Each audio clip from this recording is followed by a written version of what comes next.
Hello everyone and welcome back on Wisdom of Study channel, and you are watching Sunil Khilnani's Incarnation video summary series. यहाँ हम बात करते हैं उन 50 historic personalities के बारे में जिनकी कहानी इस किताब में है। तो आज ये सेकंड वीडियो है और हम एक और हिस्टोरिक पर्सनालिटी की कहानी आपके सामने लेकर आए हैं। So let's start.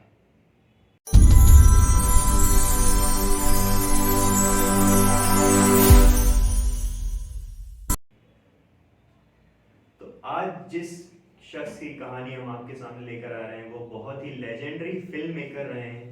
He was a Bengali film maker. उनका नाम है सत्यजीत रे। सत्यजीत 2 मई 1921 में कोलकाता में पैदा हुए थे, एक मिडिल क्लास फैमिली में।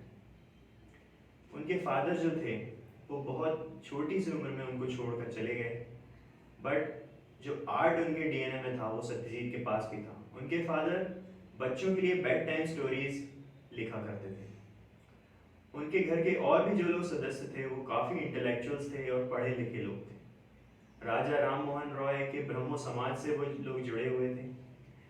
उनके घर में एक प्रिंटिंग प्रेस और एक फोटोग्राफी फिल्म लैब भी हुआ करती थी। तो आर्ट परस्यू करना सत्यजीत के लिए बहुत नेचुरल था। हालांकि ग्रेजुएशन में उन्होंने इकोनॉमिक्स से डिग्री ली प्रेसिडेंसी कॉलेज कलकत्ता से। वहाँ पर उन्होंने इंडियन फिल्म सोसाइटी भी शुरू की, जहाँ पर अपने दोस्तों के साथ बैठकर वो दुनिया के अलग अलग डायरेक्टर्स और फिल्म मेकर्स की फिल्में देखा करते थे, जैसे कि फ्रैंक चैपरा एंड जॉन फोर्ड।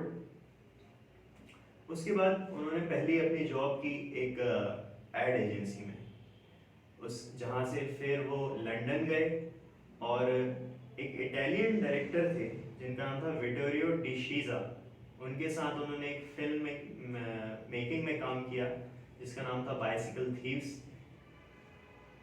1948 में वो फिल्म आई थी, लेकिन उस पिक्चर में उन्हें कुछ खास क्रेडिट नहीं मिला काम का, तो उन्होंने सोचा मैं खुद अपनी फिल्में बंगाल में आकर ही बनाऊंगा। लेकिन बंगाल में आकर फिल्म बनाना उनके लिए बहुत मुश्किल था, क्योंकि फिल्म मेकिंग का एक्सपीरियंस ना उनको था ना ही उनके साथ काम करने वालों। एक इंसिडेंट इस बुक में लिखा हुआ है, जब वो पत्थर पंचाली बना रहे थे तो उन्होंने एक एक्सपीरियंस कैमरामैन हायर किया था जिन्होंने एक शॉट लिया था जो कैमरामैन को तो बहुत पसंद आया था, लेकिन सत्यजीत को पसंद नहीं आया। सत्यजीत हर शॉट में एक मीनिंग निकालना चाहते थे। एक जापानीज डायरेक्टर हैं, उन्होंने इनकी फिल्म मेकिंग के बारे में लिखा है, देयर इज नथिंग इररेलेवेंट और हैपहैजर्ड इन हिज सिनेमेटोग्राफिक टेक्निक। तो वो शॉट उन्होंने रिजेक्ट कर दिया और कहा कि इसे बाद में शूट करेंगे। तो अगले हफ्ते जब वो शूट करने आए तो उस जगह पर घास लगी हुई थी बड़ी बड़ी, जो कि गाय और मवेशी खा चुके थे, तो वो शॉट कंटिन्यू नहीं हो पाया।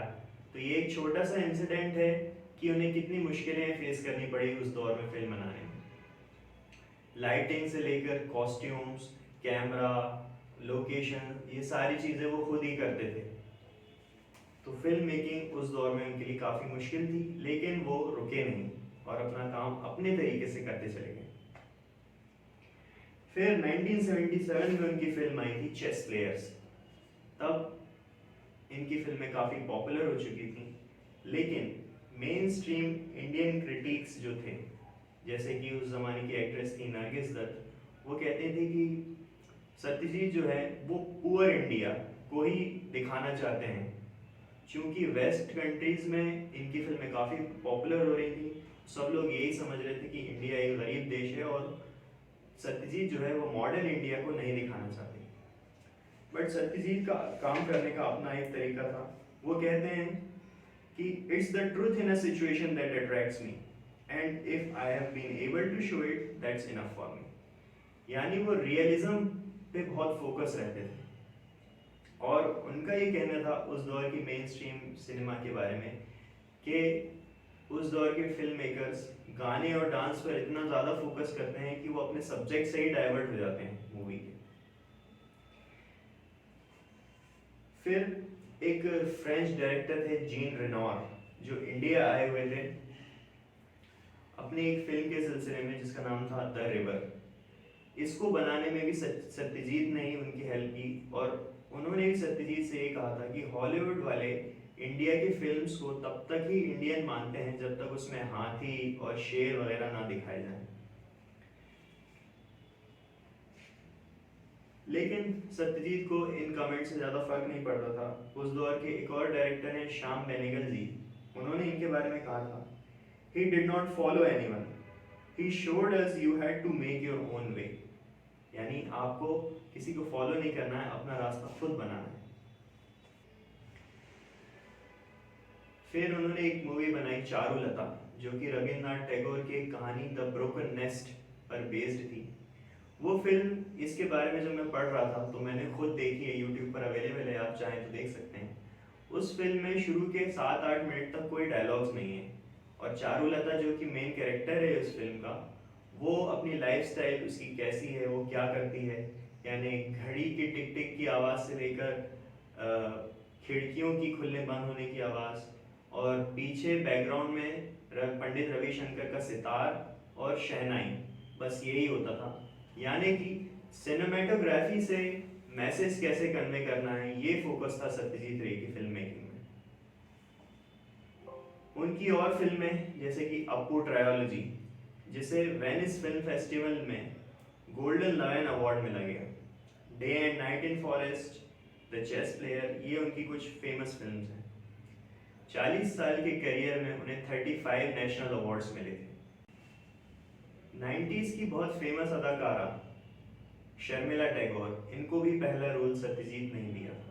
13 साल की उम्र में उन्हें एक चाइल्ड ब्राइड यानी बाल विवाह का रोल करने को मिला था। तो ये टॉपिक्स होते थे सत्यजीत की फिल्मों में, जिसमें इंडियन जो रियलिज्म है वो दिखाई देता था।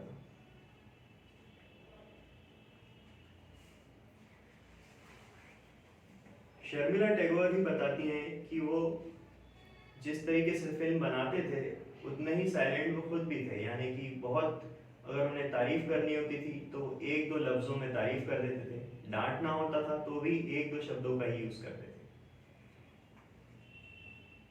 उन्होंने एक साइंस फिक्शन भी लिखी थी जिसका नाम था द एलियन, लेकिन टेक्नोलॉजिकल रिसोर्सेज की कमी की वजह से वो फिल्म बना नहीं पाए, और बाद में ये फिल्म अमेरिकन मार्केट्स में इसकी स्क्रिप्ट जो थी वो लीक हो गई थी। लेकिन सत्यजीत को इसका कुछ खास फर्क नहीं पड़ा। बट एक फिल्म आई स्टीवन स्पीलबर्ग की द ईटी, जो कि उस टाइम की हाईएस्ट ग्रॉसिंग साइंस फिक्शंस में से एक थी। उस मूवी को देखने के बाद सत्यजीत ने ये बात कही थी कि this movie would not have been possible without my script of The Alien being available throughout America in mimeographed copies. तो उनका कहना ये था कि वो एक्चुअली इनका आइडिया था जो हॉलीवुड तक पहुंचा।